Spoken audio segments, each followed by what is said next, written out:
Tout commence à Bruxelles par un rituel servant à apaiser les dieux des push-start disparus. Voyons comment une tribu en particulier de petits bruxellois s'y prend pour attirer sur eux les augures des dieux de push-start.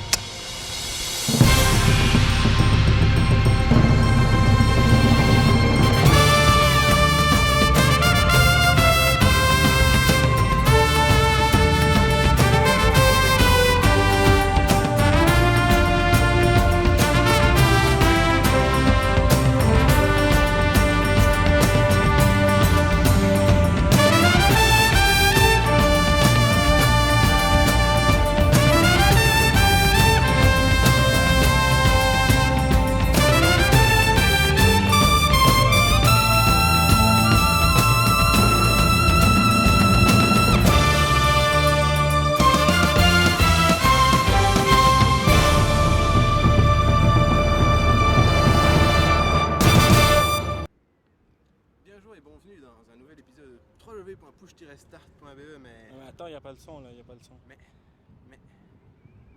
pourquoi tu me le dis? Pour ceux qui regardent l'émission quoi.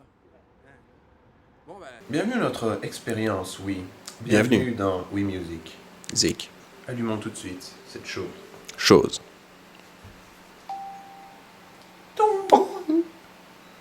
Donc évidemment, c'est un jeu de Shigeru Miyamoto, le créateur de Mario, Zelda, Wii Fit, Wii Sports.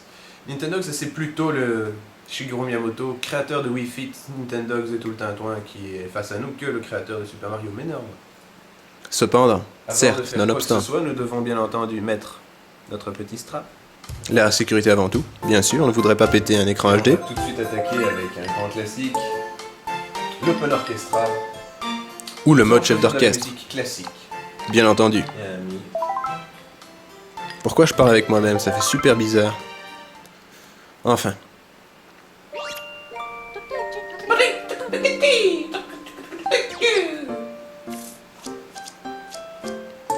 Legend of Zelda.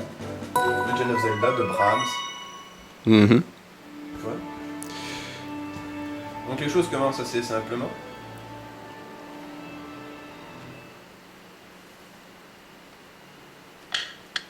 Et voilà à quoi Nintendo réduit la musique classique. Somme toute, si vous êtes capable de bouger un bâton rythmiquement, vous aussi pourriez peut-être être chef d'orchestre ou soloiste de bongo ou grand joueur de guitare classique, de guitare électrique, de petit chien qui fait waf waf. Finalement, c'était l'un des premiers trucs qu'on a vu de la Wii. C'est Fascinant, non? fascinant, non? Ça, c'est les jeux vidéo modernes de la modernité du jeu vidéo. Bien entendu que c'est la jeu vidéo modernité de la chose du jeu vidéo, car finalement les jeux vidéo n'ont plus vraiment l'intérêt de divertir, ce sont juste devenus des jouets débiles pour quinquagénaires, vieillissants, à deux doigts de la retraite, voilà. Vous voulez le jeu easy playing, et ben vous l'avez, voilà, c'est pas un jeu vidéo, c'est un ensemble d'activités pour le troisième âge et pour les jeunes enfants à la recherche de leur côté musical. Et soyons francs, si le monde de la musique devait être celui de Wii Music, on n'aurait absolument aucune envie d'apprendre un instrument ni à chanter. Et voilà, Wii Music sur Wii Music. Merci. Ou pas. Ou pas, surtout ou pas. 89 points, c'est même pas si mal. C'est pas pour toi, c'est pas si mal. Voilà, vous m'avez vu faire n'importe quoi, ça marche. Il est assez insupportable ce petit gars. Je sais pas comment il s'appelle, mais il est assez insupportable. Toujours est-il donc, voilà, c'est un jeu qui est... Nous sommes masochistes. Nous avons essayé autre chose car nous sommes Deuxième masochistes. Le Custom Jam. Alors, c'est le Galactic Horn, c'est-à-dire qu'il faut pouvoir mettre ses mains comme ça. Significatif, non? Et simultanément, ça n'a pas beaucoup d'importance. Vous n'êtes pas obligé de souffler dedans, même si c'est censé être une corde. Allons-y. Donc oui, musique, on va quand même faire un peu de respect aux gens. C'est un jeu de Shigeru Miyamoto et Kazumi Totaka. L'homme qui a donné son nom à la version originale de KK Slider dans Animal Crossing et le créateur de la fameuse Totaka Song. Cherchez-la sur YouTube si vous ne connaissez pas, je ne vais pas faire toute votre culture pour vous. Sorti en 2008 sur Wii et donc basé sur l'une des premières tech démos que l'on a vues de la Revolution. C'était la fameuse tech démo avec un chef d'orchestre et voilà. Ça ne fait pas un bon jeu, d'ailleurs ça ne fait même pas limite pas un jeu vidéo. Seulement il s'en est déjà vendu 2,5 millions d'exemplaires, donc c'est pas grave, on s'en fout, Nintendo a fait son argent et tout ça. Mais c'est pas comme si ça leur permettait, je sais pas moi, de faire un nouvel F-Zero ou quoi aux caisses, donc finalement on s'en fout un peu. Soutenir Wii Music, c'est soutenir ce que les jeux vidéo ont de pire, c'est-à-dire cette nouvelle vague qui n'est même pas casual, car elle n'est même pas un jeu vidéo. Zelda Music, Wii Music, Wii. Wii Music. Oui. Et nous allons Oui. évidemment débloquer toute la puissance de la Wiimote en y attachant la poire à lavement. le nunchuk. Le nunchuk, Le excusez-moi. Chopin avec Super Mario Bros. Bien Oui, entendu. c'était des blagues. hein. Nous allons le jouer avec Je ne quelque pense chose de pas. plus drôle. Oui, Bien entendu, car ce jeu est censé être drôle. c'est censé être drôle. C'est censé être un jeu vidéo aussi, d'ailleurs. Voilà, j'ai l'air d'une actrice de cul, sur un jour particulièrement fatigant, où il faut s'occuper de beaucoup de gens. Et voilà. Les gens de Super Mario Bros. De Chopin. Avec Wii Music. J'avais pas vraiment idée de faire un commentaire au-dessus de cette vidéo, je dois l'avouer, et je me suis dit que c'était nécessaire parce que les gens peuvent trouver ça peut-être drôle de me voir faire ça, mais en fait c'est une des expériences les plus profondément pathétiques que vous puissiez avoir dans votre vie, jouer à Wii Music. C'est se rendre compte de la terrible douleur de vivre. Certes, avec beaucoup d'amis autour d'un canapé et beaucoup de bière, c'est peut-être drôle, mais la question se pose, avez-vous vraiment envie d'assujettir vos proches à un spectacle pareil, de devoir se ridiculiser pour faire des sons musicaux peu efficaces? S'il vous plaît, évitez Wii Music. C'est probablement le seul non-jeu que j'ai jamais Wii vu, Music pire que Crazy sur Frog Wii. Racer. Bien jour et bienvenue dans Pushta. Désolé pour ce petit problème de son, évidemment. On a encore un petit problème là. Comme quoi? Je crois que j'ai perdu l'image. Tu crois pas que ça pourrait être dû au fait que... Il y a une putain de chaussette sur la caméra? Chaussettes! Chaussette!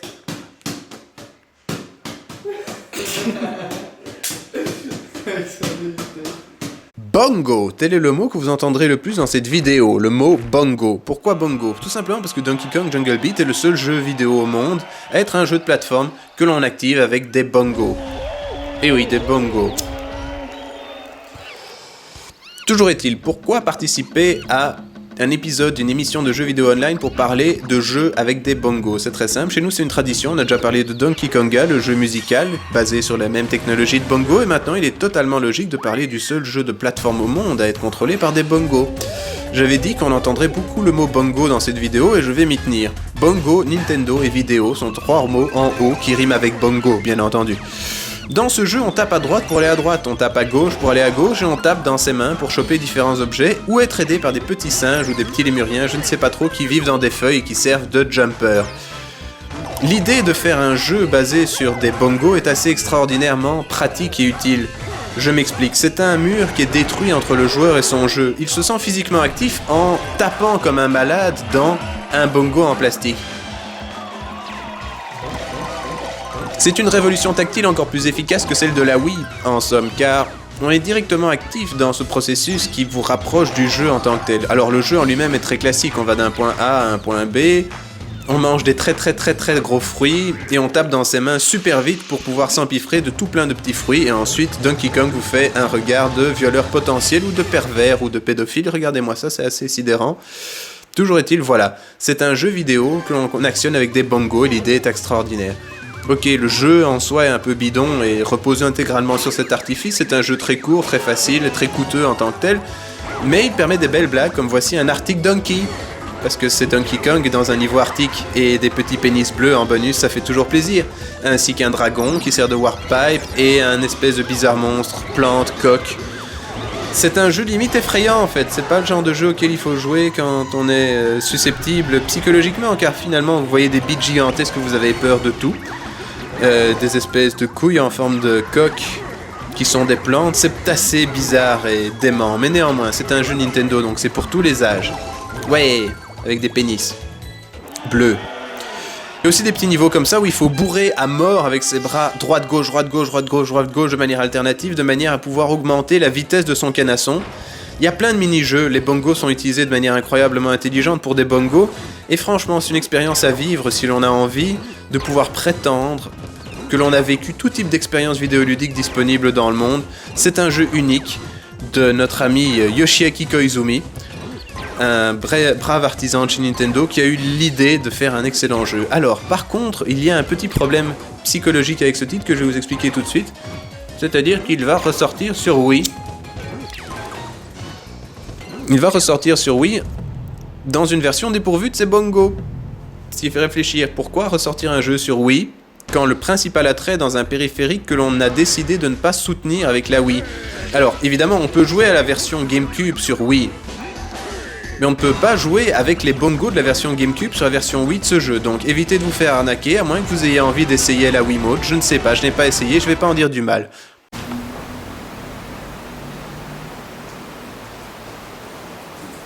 Alors messieurs, je crois que vous avez entamé une interview de groupe pour essayer de régler vos problèmes.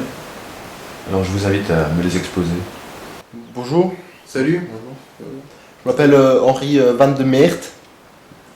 Et mon problème c'est quand j'entends la phrase « Où ça ?», je dis « dans ton cul C'est embêtant.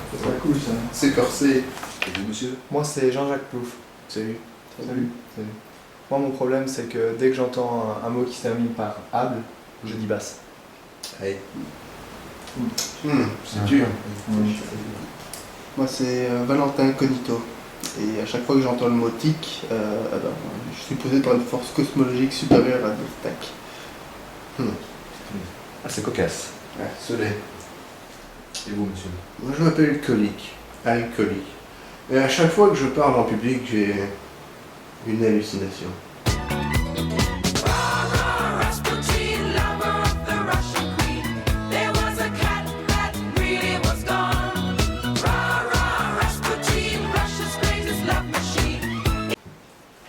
Certes, c'est problématique. Tac. Nous avons fait des avancées très profitables. Basse. Mais là n'est pas la question. Je ne vois pas encore où cela peut nous mener. Dans ton cul.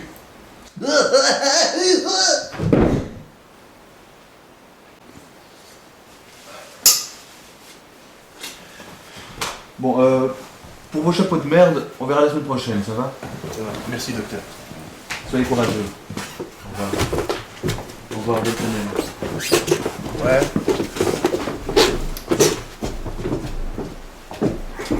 Dead Space, un jeu Electronic Arts Redwood Shores de Glenn Scofield, le créateur de Street Fighter The Movie Game et de Bon Baiser de Russie, le jeu avec Sean Connery, ainsi que Brett Robbins, responsable de Lord of the Ring, Return of the King. Dead Space, un titre sorti en octobre 2008 sur PC, 360 et PlayStation 3. Donc, le scénario. Dans le futur, le USG Ishimura est un vaisseau craqueur de planètes destiné à miner des planétoïdes à la recherche de minerais utiles à l'humanité. Son équipage découvre malencontreusement un monolithe extraterrestre qui le rendra fou, comme dans Event Horizon, et fera apparaître des Stromala de Thing dans un vaisseau digne d'une Ostromode alien. Voilà votre gros lien scénaristique de tout le jeu, c'est la femme du héros du jeu, Isaac Clarke, que j'aime aussi appeler Arthur Asimov pour la vanne. Isaac Clarke, Arthur Asimov, Isaac Asimov, Arthur C. Clarke, vous comprenez.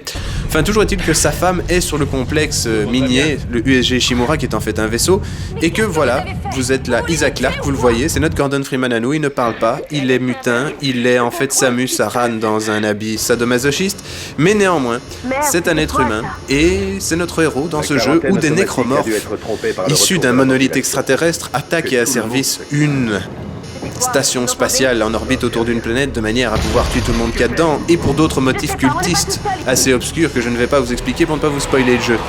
Bizarrement, le seul ascenseur capable de bloquer un monstre dans le jeu se trouve au début et sert dans une cinématique en temps réel. Je ne sais pas si c'est significatif de l'intégralité du titre, mais c'est peut-être bon à préciser. Donc dans le jeu, vous utilisez un espèce de pouvoir de bullet time qu'on appelle le pouvoir de bullet time, parce que j'ai oublié le nom qu'il lui donne dans le jeu, le système de stase, voilà.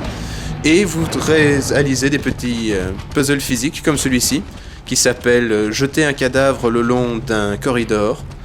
Vous devez amener le cadavre au bout du corridor en utilisant la force de vos pieds et le mettre... Non, je déconne. Donc nous allons voir le système de stase et le système de combat. Le système de combat, on se bat contre des nécromorphes, je répète le nom, des nécromorphes, c'est donc des morphes en forme de nécro. C'est-à-dire qu'en fait ce sont des cellules unicellulaires qui forment de manière cohésive des êtres à partir de membres disparates, et il faut couper les membres de manière à pouvoir les assassiner vicieusement et de manière très viscérale, très plaisante. C'est pour ça que la boîte qui a fait le jeu s'est sans doute rappelé qu'elle s'appelait Electronic Arts Redwood Shores, et ça a dit bon ben on va s'appeler Visceral Games après. Donc avec le pouvoir de stase, on peut ralentir les ennemis, on peut ralentir le monde de manière à pouvoir faire des trucs avec qui serait bien de pouvoir faire en ralenti. On a des armes, cutter laser, des cutters de l'espace, des scie trancheuses de l'espace, des flingues de l'espace, des trucs, surtout des outils. Et l'un dans l'autre, ce n'est pas nécessairement déplaisant, car voilà, ce sont des armes qui sont quand même très similaires à ce qu'on voit d'habitude dans un jeu vidéo, et évidemment, les petites séquences de sans gravité sont très bien. Alors j'avais décidé de faire une vanne.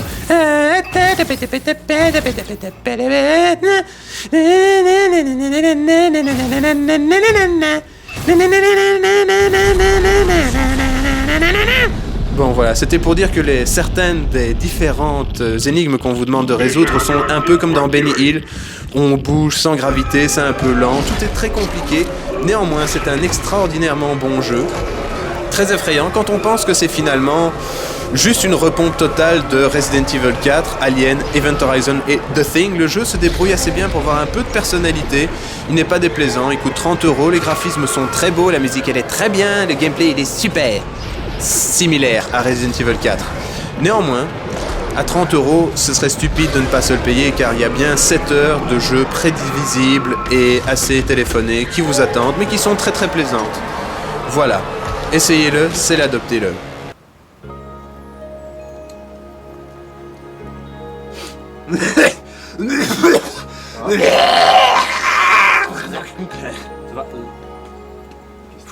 Je crois que je reviens d'un voyage au Mexique et j'ai mangé un truc dégueulasse. Quoi, un chili con carne? Non, des faritas. Le pari. Ou du tapas, un truc dégueulasse. Mais j'ai un peu peur que ce soit grave, tu vois. Je crois que je pourrais avoir la maladie des nains. Quoi, t'as peur de perdre tes seins et de te transformer en homme? Terriblement, oui. Et donc, comme je te le disais, je reviens du Nouveau-Mexique, du Mexique même. Ah bah, t'arranges. Attends, là. Plus. Non. Ah là, je reçois bien. Là, ça va. J'ai vraiment peur qu'on ait perdu ta fréquence. Ah, Frequency. C'est un jeu d'Harmonix Music Systems, publié en 2001 par Sony Computer Entertainment sur PlayStation 2. Alors je vais être très franc, la scène club 2001, fin années 90, c'est pas nécessairement ce que je demande quand j'écoute un quiz musical. Donc, vous m'excuserez d'être relativement peu cultivé en ce domaine musical, mais j'imagine que on peut être d'accord qu'il suffit de participer à l'expérience interactive offerte par Frequency pour être en plein dans la moelle de ce mouvement club trans, de inspiration trans clubbing. Donc c'est la musique avec comme musique. Je me suis un peu coupé moi-même avec le mais voilà. Et toujours est-il que l'on y dirige un freak le long d'un tunnel octogonal dont chaque mur expose un track musical. Par des pressions sur carré, triangle et X, il est possible de relâcher le son pour éveiller la musique qui est contenue dedans. Grosso modo, c'est un rhythm game et c'est un peu le rhythm game qui est le grand-papa de tous les rhythm games produits par Harmonix. Donc dans l'ordre, ça a Frequency, Amplitude, Guitar Hero, Rock Band, Phase, Rock Band 2, gna. Mais Harmonix est la boîte qui est responsable de tous ces jeux. Alors ici, c'est le début de leur gros concept de on appuie sur des boutons et ça fait de la musique. Ils n'avaient pas encore inventé l'idée de appuyer sur des boutons avec un instrument en plastique plus jeu musical, donc on était juste avec une DualShock. C'était comme ça qu'on le kickait old school en 2001 avec ce jeu qui est assez intéressant. Un des premiers jeux online de la PlayStation 2, c'est-à-dire qu'en achetant le network adaptateur de la PlayStation 2, il était possible de jouer à 4 grâce à une démo de Frequency qui ouvrait le netcode pour la version normale de Frequency. On peut jouer à 4 online, sauf que maintenant on peut plus, les serveurs sont certainement fermés, mais néanmoins à l'époque on pouvait. Ce qui vient de rendre absolument nul et non avenu la minute et demie que je viens de passer à vous expliquer que le système online de la PlayStation 2 était inauguré par Frequency. Donc on continue à appuyer sur des boutons, on a un peu mal aux yeux parce que c'est très hypnotique, à la Rez, à la Space Giraffe, à la... tous ces jeux un peu comme ça, quoi. De Jeff Minter, ça fait un peu Jeff Minteresque dans l'habillage graphique, bien entendu. Bon, j'avoue, hein, je suis en train de bluffer, je sais pas vraiment ce que je fais, j'appuie sur des boutons, il se passe des trucs. Je sais que ça fait... et des trucs comme ça, et c'est pas déplaisant à écouter, il y a même du No Doubt, Orbital, je crois qu'il y a du Jeff Mills, voilà quoi, il n'y a pas vraiment à se plaindre, il y a Freeze Pop, voilà, je sais pas, si vous aimez la musique électronique, pourquoi pas. Moi j'aime pas particulièrement la musique électronique, mais le jeu ça a été, donc je pourrais le conseiller à tous les gens qui ont envie, parce qu'après tout ça fait pas mal plaisir d'être un espèce d'électron libre à l'intérieur d'un sillon électromagnétique en train de générer du son en appuyant sur des boutons. Merde, j'ai fait du rap. Ça fait chante Richard McConaughey que ce n'est pas facile d'obtenir une entrevue avec vous. Ouais, bah, c'est pas ton genre de chant allemand. Je suis comme qu'il irait déjà pris. Pris, oui, mais uniquement prisonnier. D'ailleurs.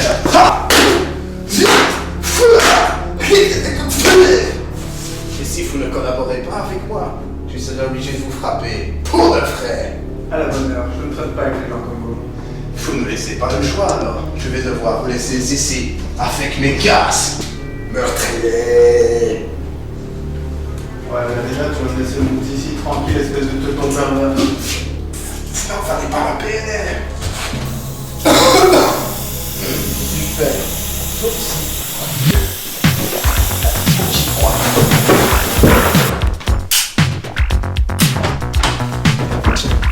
C'est incrédible.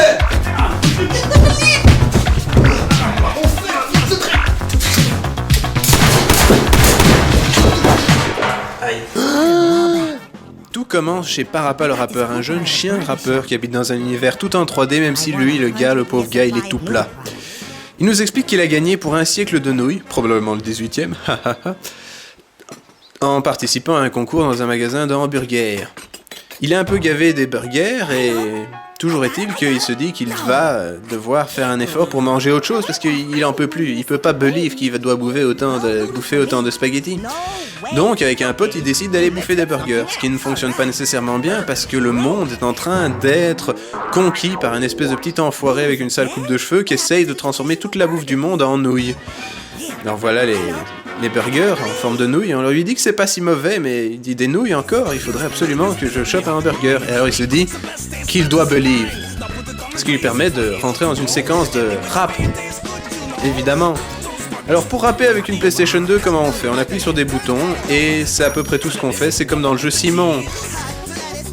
Toujours est-il que d'une manière ou d'une autre, on appuie sur les boutons en rythme, c'est très sympathique, on participe à une espèce de comédie musicale vidéoludique qui n'est pas déplaisante car nous sommes face en fait, et finalement j'y arrive après 1 minute 15 de vidéo, sur Parappa the Rapper 2, un jeu de Masaya Matsura, un gars sorti avec succès d'un boys band dont le nom m'échappe, pour Nanaon-cha, sa propre compagnie. C'est un titre sorti en 2001 sur PlayStation 2 qui comporte plein de magnifiques musiques, incroyablement funky pour être très franc.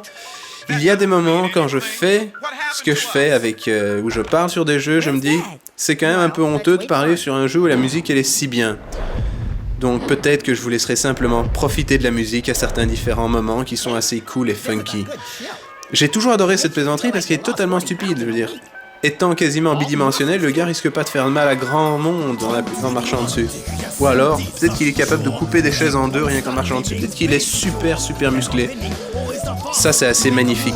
Qui n'a jamais eu envie d'avoir un karatéka oignon qui vous chante les leçons de l'amour? Oh ouais. Donc la musique est très funky, très douce, très atmosphérique et aussi incroyable que ça puisse paraître, De La Soul a signé le titre qui faisait la publicité du jeu au Japon et donc on a eu un nouveau titre de De La Soul gratos grâce à Parappa the Rapper, ce qui n'est pas nécessairement une mauvaise chose car ils ont fait des bien belles choses à leur époque. J'aime bien le petit love punch parce que ça fait trop love les punch. Ou alors par exemple ce magnifique waouh quoi, ça fait du bien aux oreilles. J'aime bien la musique qui fait coin-coin, je sais pas si vous êtes comme moi, même moi, ça me suscite. Et donc évidemment, je ne peux que vous conseiller ce jeu qui est charmant, qui est encore assez bien foutu bizarrement. Parce qu'il est juste une version très jolie du premier titre sur PlayStation, qui était l'un des premiers rhythm games à honorer la PlayStation. Donc finalement, c'est un peu une licence historique de Sony pour eux. Il est même sorti sur PSP et tout le tintouin, je veux dire. C'est pas une série à laquelle on pense tout de suite quand on pense jeux vidéo, mais c'est un des grands moments de comédie musicale vidéoludique. Et c'est vraiment plaisant, c'est pas Willy Wonka à la chocolaterie comme comédie musicale, c'est groovy, ça fait un peu plus Oz avec Michael Jackson. Le Wiz, pas Oz, je confonds avec la série télé, c'est atroce. Toujours est-il, essayez Parappa le Rapper 2, un jeu qui ne peut que vous faire du bien au cage à miel, avec le pouvoir de ces grooves funky, faits par des japonais dans un laboratoire pour faire l'amour avec vos récepteurs auditifs. Voilà. Here we go. extra, read all about it. I'm back for more because my store's a bore. I travel shore to shore, door to door, looking around for some perfect store. Can't do that this. Through to Savans. Catlaris. Wow, Savans. Keep it together, let's try to keep this thing.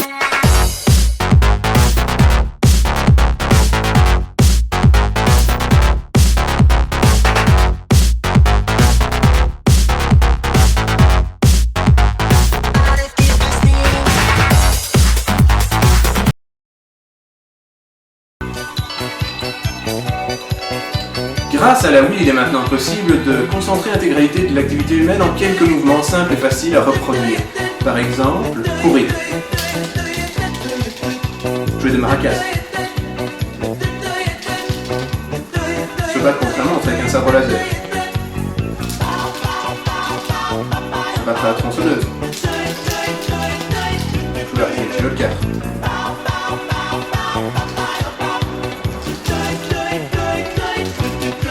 Ou même jouer de la guitare, ou des bongos, encore mieux.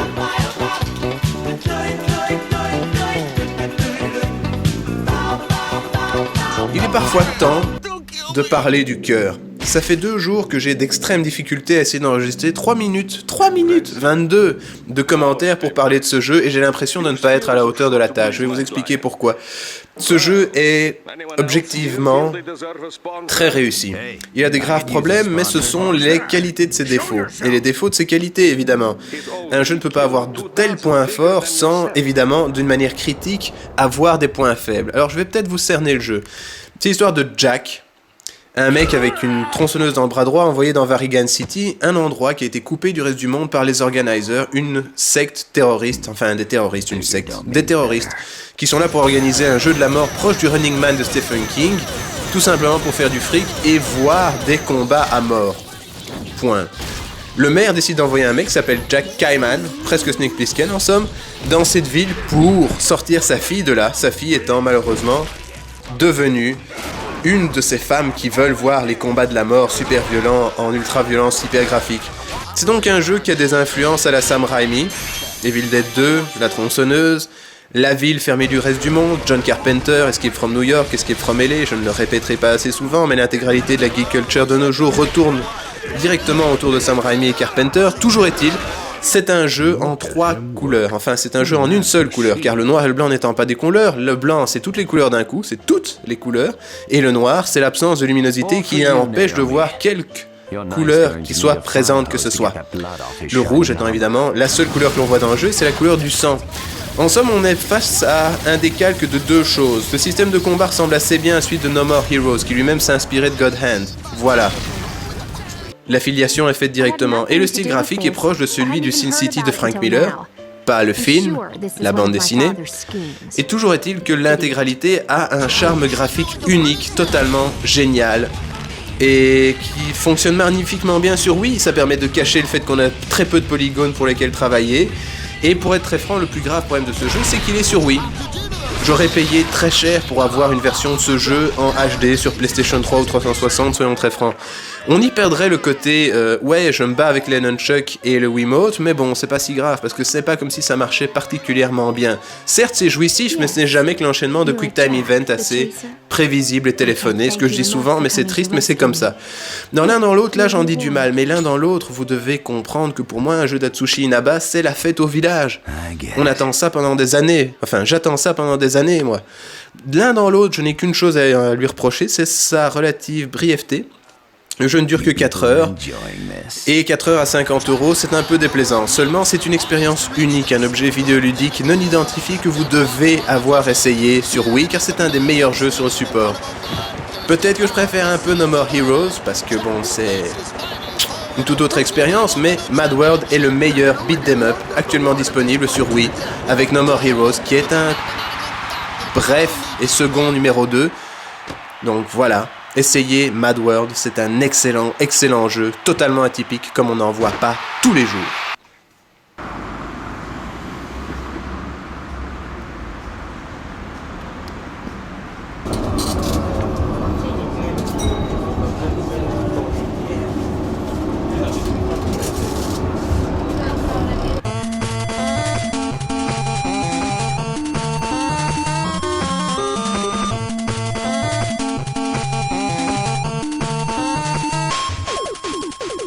Ton turquoise dans la nuit,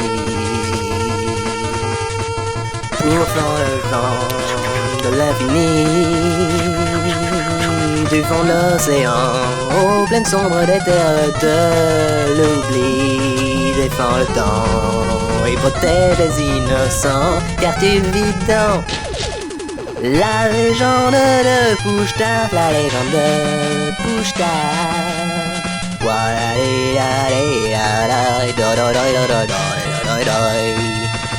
Une révolution de l'esprit se fait jour par ici.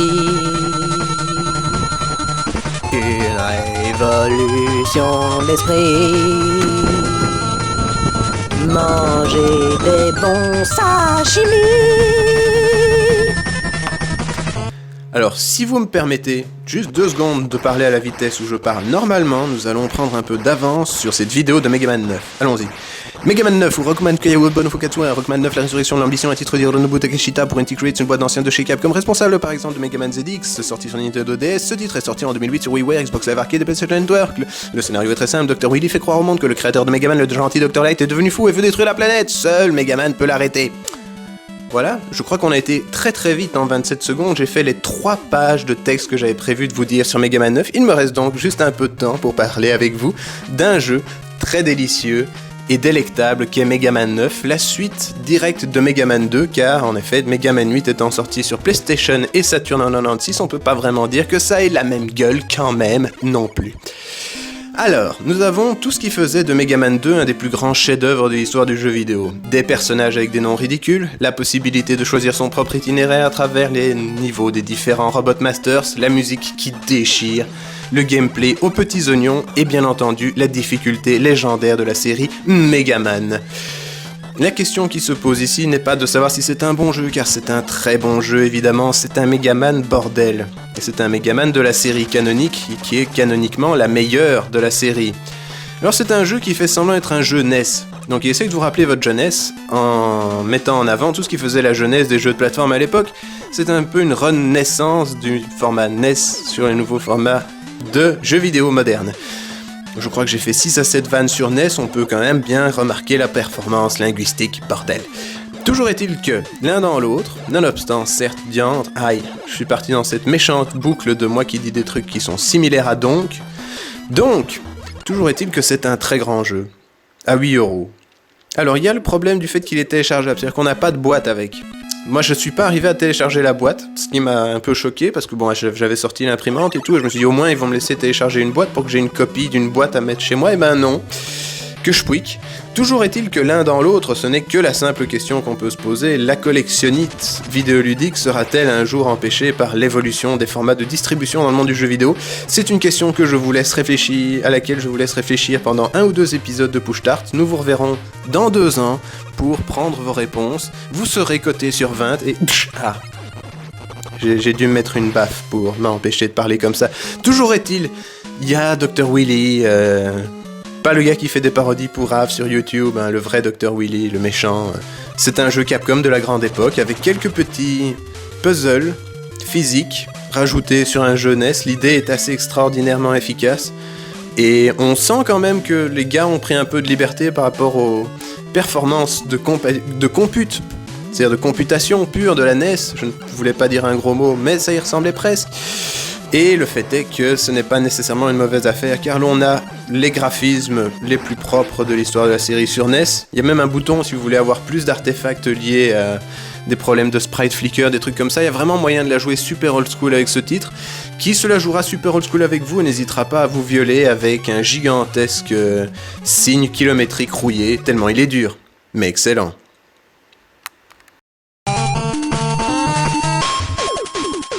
Le pouvoir du masque est déjà en toi. Sans la puissance au bout de tes doigts, tu défonces des gens par le simple pouvoir de la pensée. Tu verras, le futur est toujours là avec Push Start. La légende de Push Start s'écrira demain. avec le sang des ennemis aussi aujourd'hui. Une révolution d'esprit